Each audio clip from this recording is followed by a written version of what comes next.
One moment. Are we ready to begin? We are ready. Okay, the time is 6:32, and I call this Planning Commission meeting to order. Please rise for a pledge of allegiance to the flag of our country.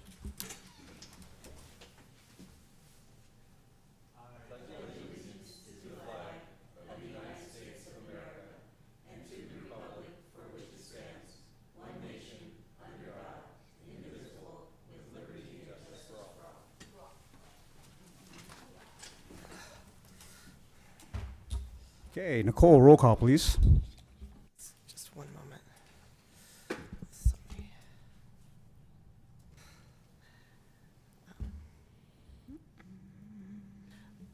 Okay. Commissioner Eric Altman is absent. Commissioner Crystal Malari, Present. Commissioner Andrew Goff, Present. Vice Chair Devet Mohammed, Present. Chair Brando Cruz, Present. and Youth Commissioner DeAndre Lindsay. Present. Okay, public comment. This time is reserved for members of the public to address the Planning Commission on items of interest that are not on the agenda and are within the subject matter jurisdiction of the Planning Commission. It is recommended that speakers limit their comments to 3 minutes each, and it is requested that no comments be made during this period on items on the agenda. Members of the public wishing to address the Planning Commission on items on the agenda should comment via email prior to the start of the meeting, or to verbally comment on an item during the meeting when the item is called. The Planning Commission is prohibited by law from taking any actions on matters discussed that are not on the agenda, and no adverse conclusions should be drawn if the Planning Commission does not respond to public comment at this time. Speakers are asked to please speak clearly and provide their name. At this time, I open public comment.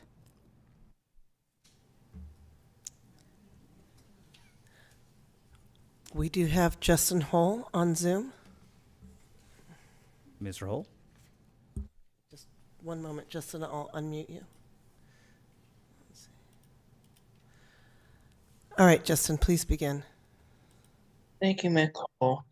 I am Justin Hall, and I live in American for 39 years. I'm going to take a moment. Yesterday, I will try to take care of the hill. It's very too much work. We need to get somebody mow the grass at Rest Karen Dunmore. I know. I'm very patient. I'm very patient for a new house and new sidewalk. When it's gonna be dark? We need new sidewalk and a new house. Russ Karen Dunmore. I hope we will get this done to build a house this very long time. Thank you. Thank you, Justin. There's no more public comment. Anybody else open comment? There being none, at this time I close public comment. Okay. Director Cooper, are there any agenda changes? Thank you, Chair Cruz. There are no changes to the agenda tonight. Thank you, Director Cooper. Okay, at this time I'd like to announce the consent calendar.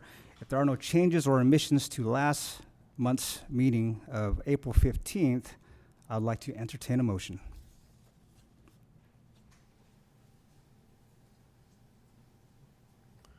I'll move to approve the Planning Commission minutes of April 25th, 2024. I'll second. It has been regularly moved and seconded. Roll call, please. Yes, Commissioner Eric Altman is absent. Commissioner Andrew Goff. Aye. Vice Chair Devet Mohammed. Aye. Excuse me. Commissioner Crystal Malari Aye. and Chair Brando Cruz. Aye. Okay, thank you. Moving on to business. Fiscal 2024 Capital Improvement Program, staff presentation.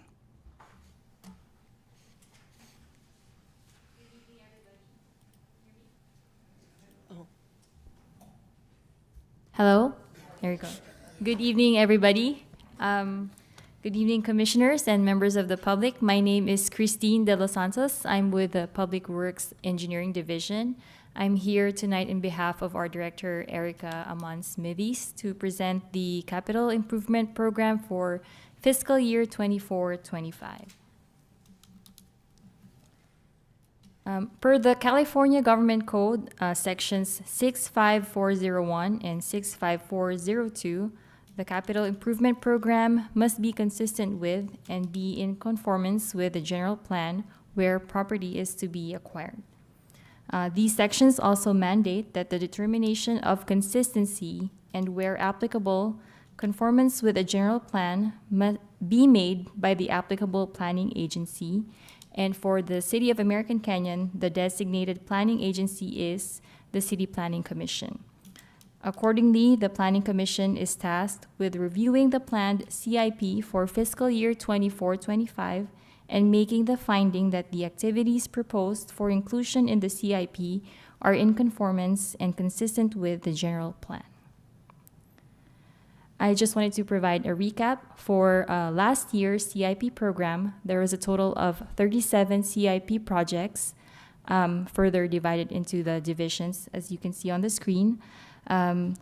We have delivered 11 projects in total, and the rest of the projects are being carried over to the fiscal year 24-25 CIP. The CIP is updated annually, and the projects in the current program originate from CIP projects previously adopted by City Council, state mandates and regulatory requirements, City Council direction, city staff, commissions, and citizens or public interest groups. For fiscal year 24-25, we have 34 proposed projects, as shown in the attachment of the staff report. Staff has reviewed and evaluated the proposed improvements for consistency with the classifications contained in the general plan. Of the 34 projects, 21 are currently in progress, either in the planning, design, or construction phase, and there are 8 new projects that are being proposed, 2 for civic maintenance, 3 from park maintenance and improvements, 2 under the streets and transportation, and 1 for the water enterprise. Once the Planning Commission makes the finding that the fiscal year 24-25 CIP is consistent with the general plan, it will be brought to City Council for adoption. The CIP budget for fiscal year 24-25 CIP has been presented by our finance director at the last City Council meeting, which was held 2 days ago, and will be adopted at the City Council meeting this June. So with that, I'm opening the floor to any questions. Thank you very much. Planning Commissioners, what are your questions?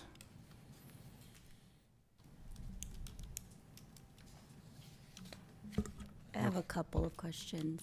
So in regards to the 21 projects that are currently in progress, how do we prioritize which projects get done first? Is there a tier, or is it based off of just where it comes on the list, or complaints from our residents? How do you guys prioritize that to complete? So it's we do have a tier, which projects are critical. It's actually like a combination of what you had mentioned.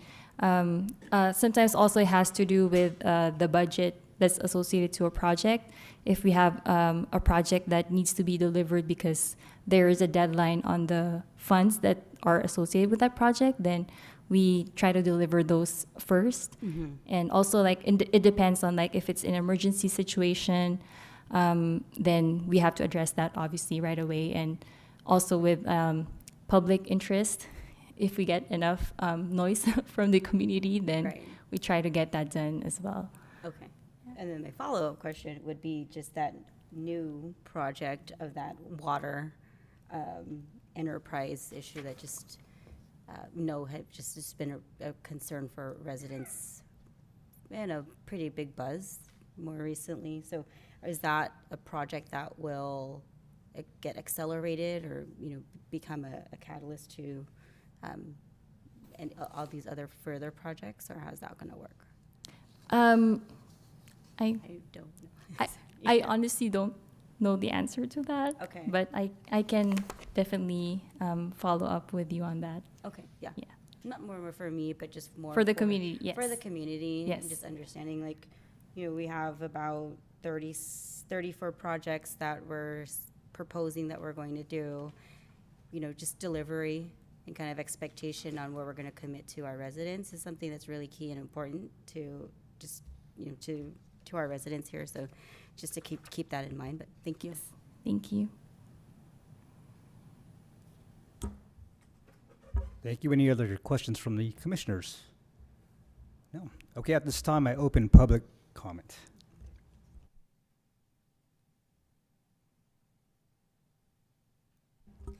Any comments on Zoom? There's no one raising their hand on Zoom. At this time, I close public comment. There are no other further questions. I'd like to entertain a motion.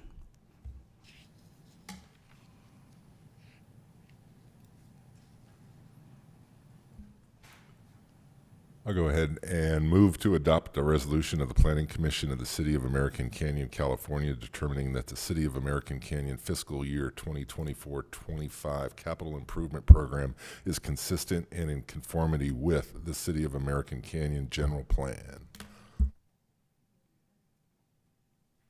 I second. It has been regularly moved and seconded. Roll call, please. Yes, Commissioner Eric Altman is absent. Commissioner Andrew Goff, Aye. Commissioner Crystal Malari, Aye. Vice Chair Devet Mohammed, Aye. and Chair Brando Cruz.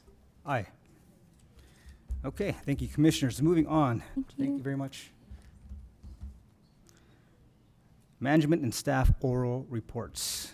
Active planning projects, Director Cooper. Right. Thank you, Chair Cruz and Planning Commission. Glad to update you on some of the new projects. We do have some new ones from our list that we went over last month. We have a couple of things called minor modifications. These are small project changes that staff would review and consider. And so I'll just go through some of them. In Watson Ranch, the Harvest subdivision, there's a new floor plan that D.R. Horton is interested in introducing to the subdivision. I think it's a little larger in size, but it looks like the others, kind of fits right in. And so this would be introduced to the neighborhood. Yeah, I believe it is. Isn't that right, William? It's about 50 square feet bigger than it was. Just a little change. So that's a minor modification. No change in the quantity of homes, though, to be built, right? It's the same number. I guess they have some floor Smaller plans that are yards or something. not selling as well, so they can kind of swap that out and put in a new one that's maybe more appealing to today's market. Oh, okay. On Oat Hill, we have a proposal to modify the architecture of the apartment buildings. The change, there's some very slight color changes proposed. And the one that's getting our attention is the upper floor has some elements to it that have, it looks like wood, but it's a hardy backer, which is a concrete product that looks like wood siding. And the request is to remove that and replace it with stucco, much like the rest of the buildings. So we're evaluating that proposal and have sent the applicant some questions to answer. On the way here, construction started. So that started this week, last week? Yes, you're right. Construction did start recently. Yeah. I'm not sure. It goes fast. Yeah. The foundations were poured probably about a month ago or so, and now the visible part, you start to see the framing. Yeah. Well, it's nice because they've been moving dirt forever up there, it seems. And it's nice to actually see some framing going up. Right, and they're working on constructing the extension to Napa Junction Road, and there's A lot of work going on. That'll be less traffic by Fran's house. We have another one it's called a pre-application, but it's that's sort of a placeholder. The Napa Airport Commerce Center, that's a vacant parcel at South Kelly and Highway 29, and fronts on Devlin Road, so it's on the west side of the highway. They have a development agreement for about the next. It's a 5-year development agreement that will last a bit longer, and a development agreement is an application that developers can propose because the entitlements that are approved here at Planning Commission and City Council have an expiration date. And if the developer believes that the project won't be finished by the expiration date, they can propose a development agreement. And it's kind of a contract between the city and the developer. And in return for extending the expiration date of the project, the developer can propose things that the city wouldn't normally be able to ask for and receive. So it's kind of called an extraordinary benefit.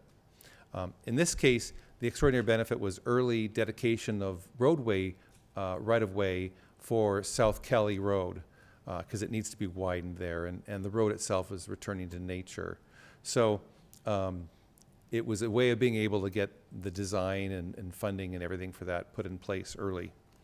By state law, if there's a development agreement, there needs to be a check-in once a year on whether or not the extraordinary benefits that are in the development agreement are being acted on in a timely and good faith manner.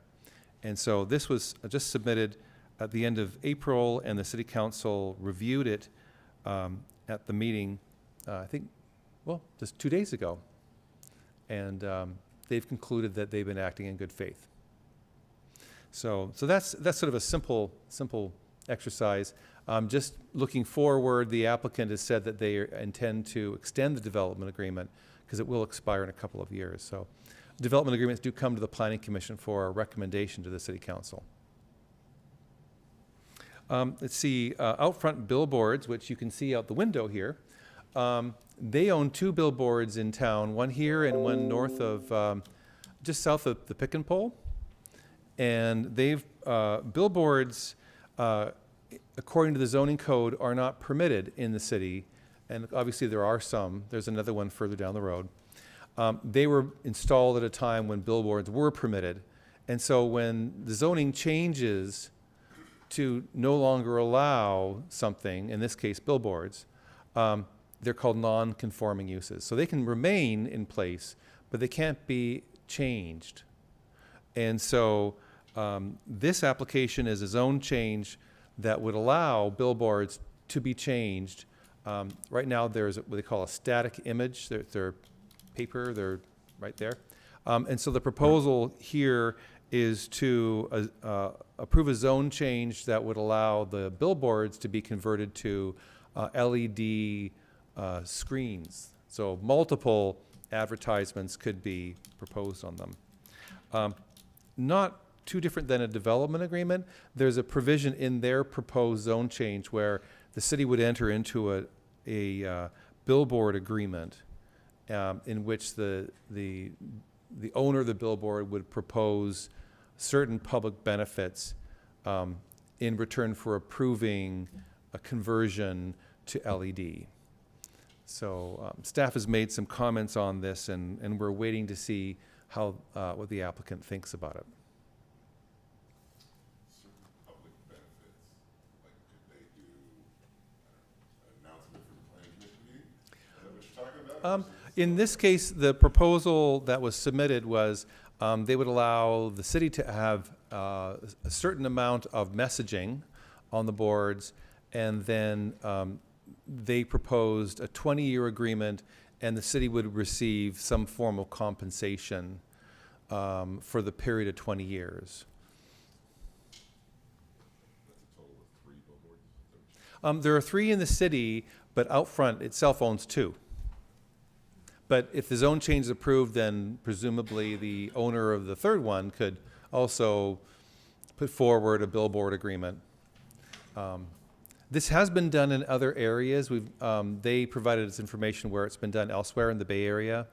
And it's an interesting, in some cases, they've removed billboards and then installed new ones in other places, and there's flexibility in the way it can be done.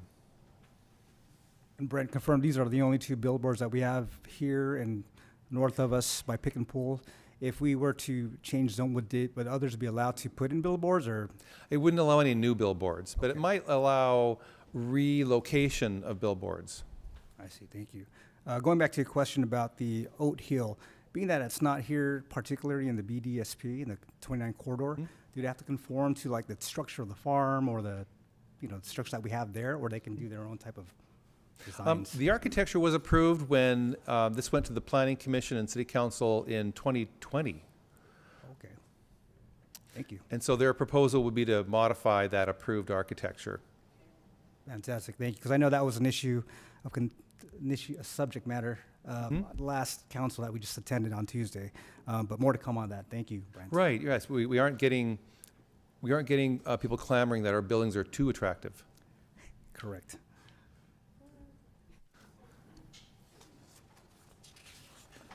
Let's see. Oh, and then just as a follow-up, we did get a resubmittal for the lodge at Napa Junction. They had security gates, and that application's been approved. Let's see. Another sort of change. These are would be a proposed food truck at the Canyon Cafe, and we just recently got a resubmittal for that. So the idea would be to park a food truck in front of the restaurant.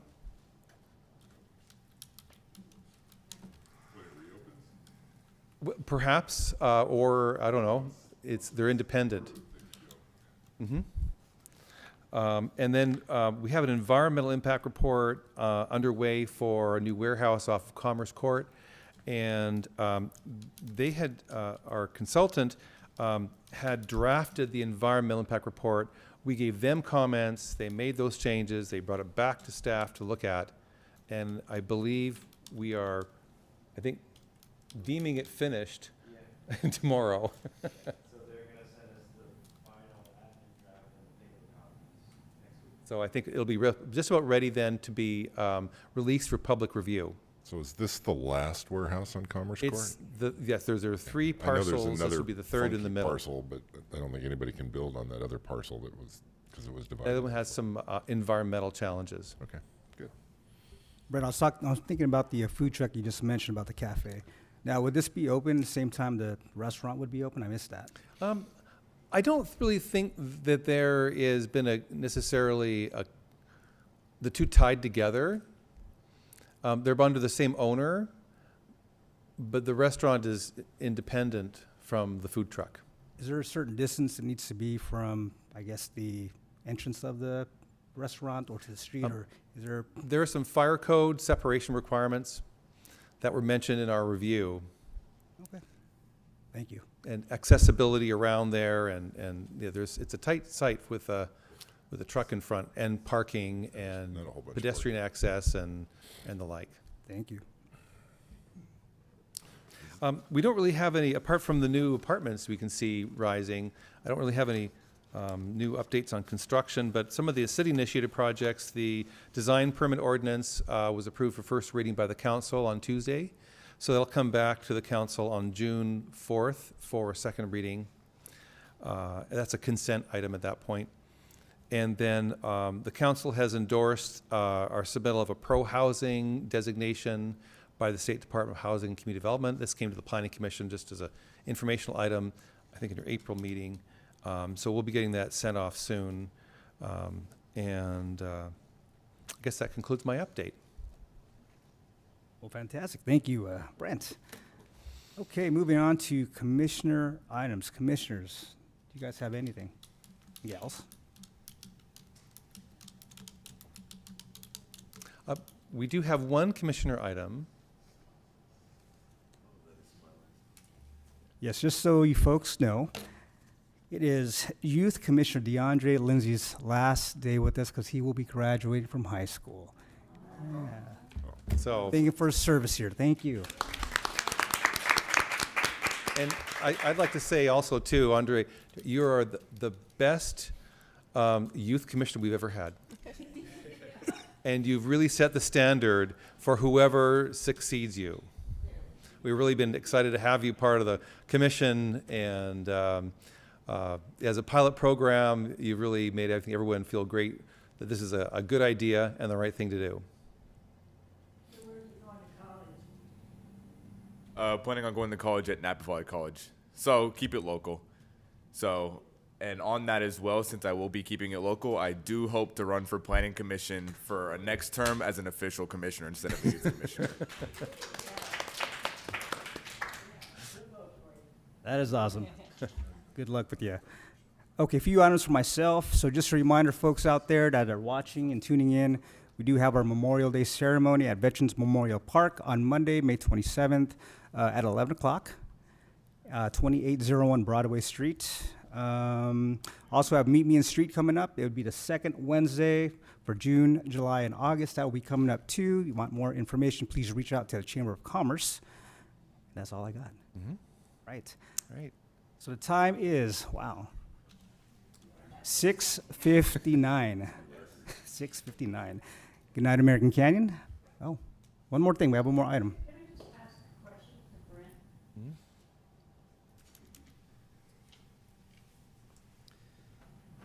Thank you. Sorry about that. I thought maybe we had public comment in Brent's report. I'll be nice because your wife is here. First of all, I want to say 5555555 Broadway looks great. I love what they've done. I love the paint of the building, the resurfacing and everything. But I did have a question about Sun Square. I remember when, I don't know how long ago it was, we were talking about the parking and how we didn't think there was enough parking. Well, now I notice there's going to be one spot taken away again. Would there still be ample, because there's what, 5 apartments and 5 businesses? It's item number 7. William could answer that one. No, tilt Bill's spot. Hello, this is William He, Planning Division. Yeah, so they did conduct a traffic study for the reduction of required parking, and the minimum is, I think, down to 38 for that spot.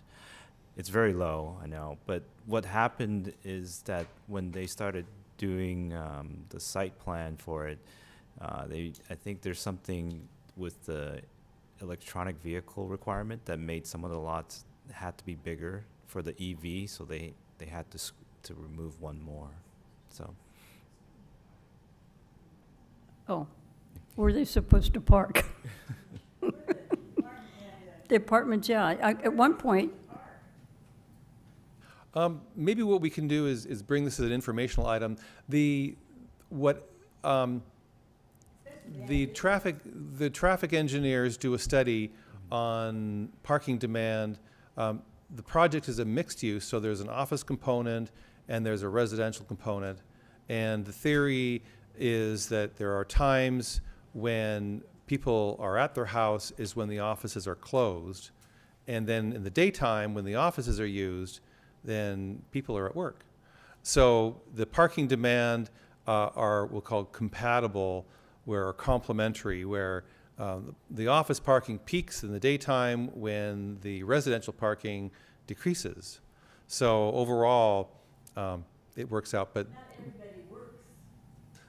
Okay, well, that's true. A lot of people say, oh, it depends on the. They do, but it really, but I know that we went through this when this went to the Planning Commission, and we had the traffic engineers here to explain the complementary nature of the parking demand. So they do have their approvals in hand based upon those technical studies, and this would be a modification and a change based upon further analysis from the. We'll take a closer look though at that study. Okay, thank you, Beth, for your comments. Are there any other comments from the public? No? Okay, I'm going to officially close now. It is 7:03. Meeting adjourned.